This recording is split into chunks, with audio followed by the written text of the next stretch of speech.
Okay, one of the, in case I'm stuttering here a bit, I'm hearing an echo when I talk, so that confuses me just a little. Um, One of the problems with having the ECB actually do anything directly, actually loan money directly, is the opposition coming particularly from Germany. Do you understand what's behind that? Why there's such an opposition to direct loans? Um, well, there are a number of things here. One is the uh,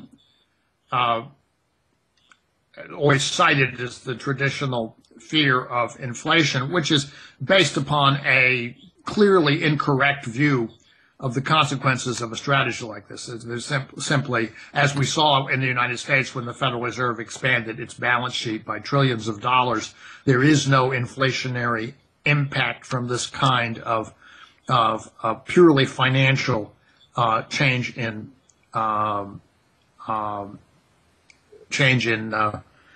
arrangements.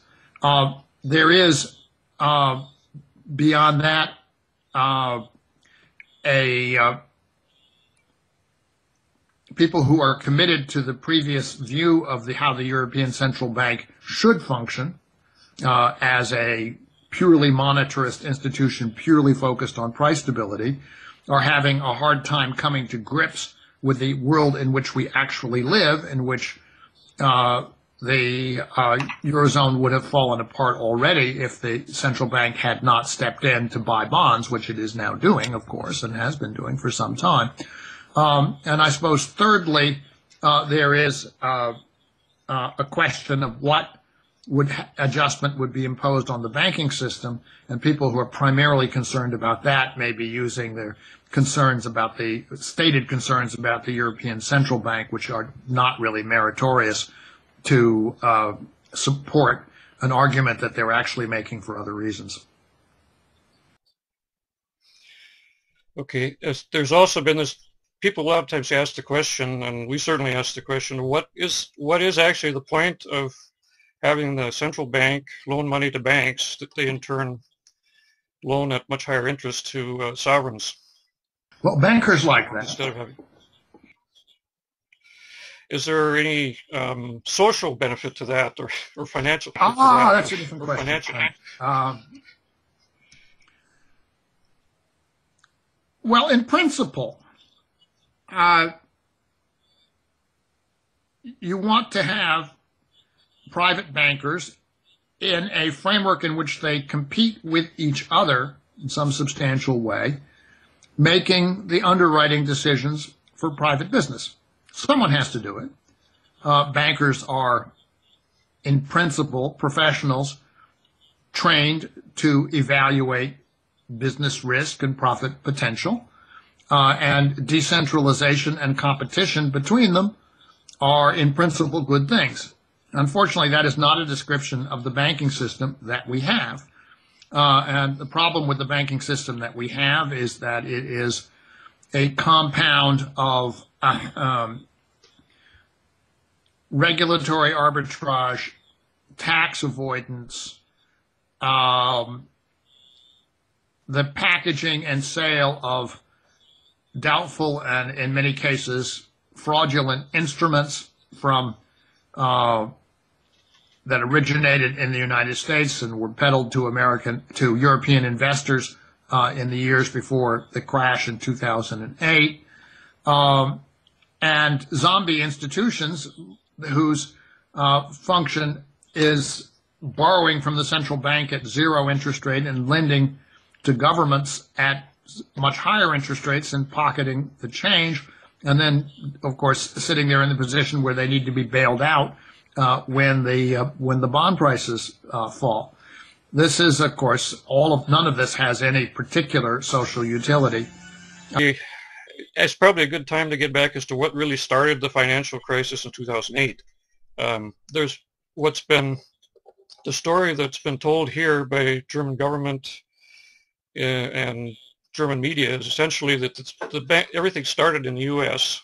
and it came over to Europe all of a sudden, just out of the clear blue. That's Per Steinbrück, at the time the finance minister, said that. described it that way. In other words, this is not a European problem. This is something that came from the U.S. Well, of course, a lot of what went wrong did come from the U.S. We ran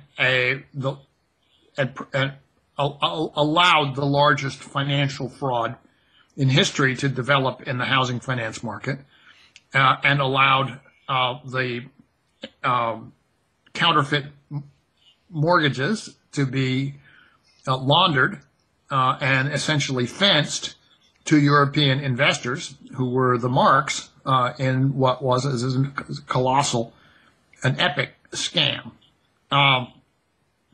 However, it's, I think, fair also to say that if you look at what was going on in Ireland, there was a qualitatively similar degree of lender irresponsibility.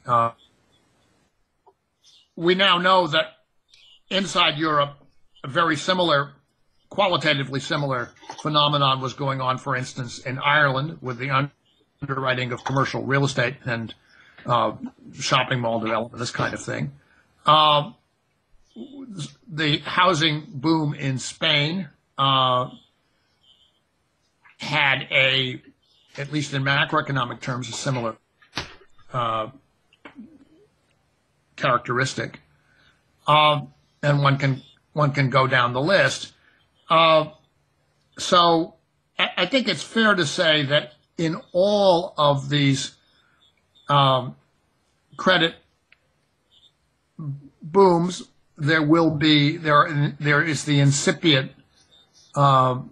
is an incipient bust taking one form or another, and in all cases, the responsibility is to be divided between the debtors and the creditors. Sometimes perhaps a little more on one side, sometimes perhaps a little bit more on the other.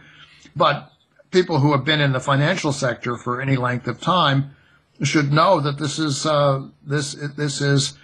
the consequence, the to be expected consequence of a credit-driven expansion.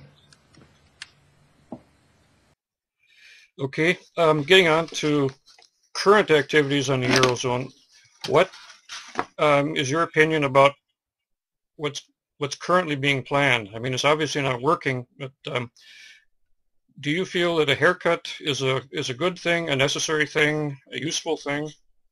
I know I've asked you this before, and you've essentially said that unsustainable debt is unsustainable, and it's just a question of who pays for it. That's correct, and that is my view. And I don't see how cutting the Greek debt is going to provide true relief to the Greek economy. What it does is to simplify the management problem facing the Germans and the French by reducing the amount that they have to cycle through Greece in order to pay the bondholders on the Greek debt, which they've been doing. So that being so, the losers from the haircut, Greek pension funds, Greek banks, at least in some nominal sense, the loss of value there becomes recognized, and you have an understanding that these assets are going to be worth a lot less than people hope they would be worth. But it doesn't get to the problem of the Greek economy, which is a economy that needs two things. It needs reform and it needs money. And you cannot have reform effectively without money. If you simply pursue the policy of austerity, the policy of cutting back everything, the policy of cutting back public institutions and schools and hospitals and the university and public transport and so on, they just get worse. And the consequence of getting worse is a less competitive economy, not a more competitive economy, an economy less prepared to face the challenges that it faces, and one in which the people with fewer opportunities are going to be more prone to emigrate.